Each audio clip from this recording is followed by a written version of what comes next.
नमस्कार। पुलवामा हमला भारत के इतिहास का काला दिन। 14 फरवरी 2019 में भारत के इतिहास में सबसे काले दिनों में से एक माना जाता है। इसी दिन जम्मू कश्मीर के पुलवामा में हुए एक भयावह आतंकवादी हमले में केंद्रीय रिजर्व बैंक पुलिस बल के 40 जवान शहीद हो गए।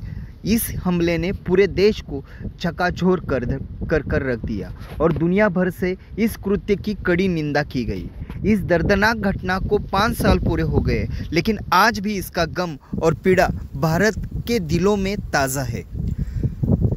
इस भयावह दिन पर पाकिस्तान स्थित आतंकवादी संगठन जैश-ए-मोहम्मद के एक आत्मघाती हमलावर ने विस्फोटकों से भरी गाड़ी को सीआरपीएफ जवानों के काफिले में घुसा दिया।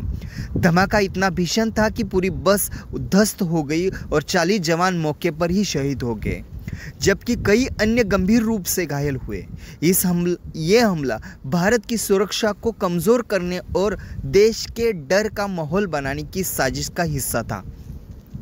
पुलवामा हमले से पूरे देश में ज़बरदस्त आक्रोश फैल गया। इस हमले का बदला लेने के लिए भारत सरकार ने ठोस कदम उठाए। 26 जनवरी 2019 को भारतीय वायुसेना ने पाकिस्तान के बालाकोट में स्थित आतंकवादी शिविरों पर हमला कर दिया। यह ऑपरेशन भारत की आतंकवाद के खिलाफ जीरो टॉलरेंस नीति का प्रतीक था और एक स्पष्ट संदेश दिया कि भारत अपने जवानों के बलिदान का व्यर्थ नहीं जाने देगा। हर साल 14 फरवरी को पूरा देश पुलवामा हमले में शहीद हुए सीआरपीएफ जवानों को श्रद्धांजलि अर्पित करता है। विभिन्न स्थानों पर स्मरण सभाएं आयोजित की जाती है, कैंडल मार्च निकाले जाते हैं और सोशल मीडिया पर भी वीर जवानों को सम्मान दिया जाता है। इस दिन देश की रक्षा के लिए सैनिकों के साहस और समर्पण की याद दिलाई जाती है।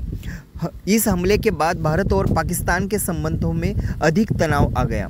भारत ने पाकिस्तान पर आतंकवादी संगठनों को शरण देने का आरोप लगाया और अंतर्राष्ट्रीय स्तर पर पाकिस्तान पर दबाव बनाया गया। इस घटना के बाद वैश्विक स्तर पर आतंकवाद के खिलाफ लड़ाई को लेकर चर्चाएं तेज हो गई।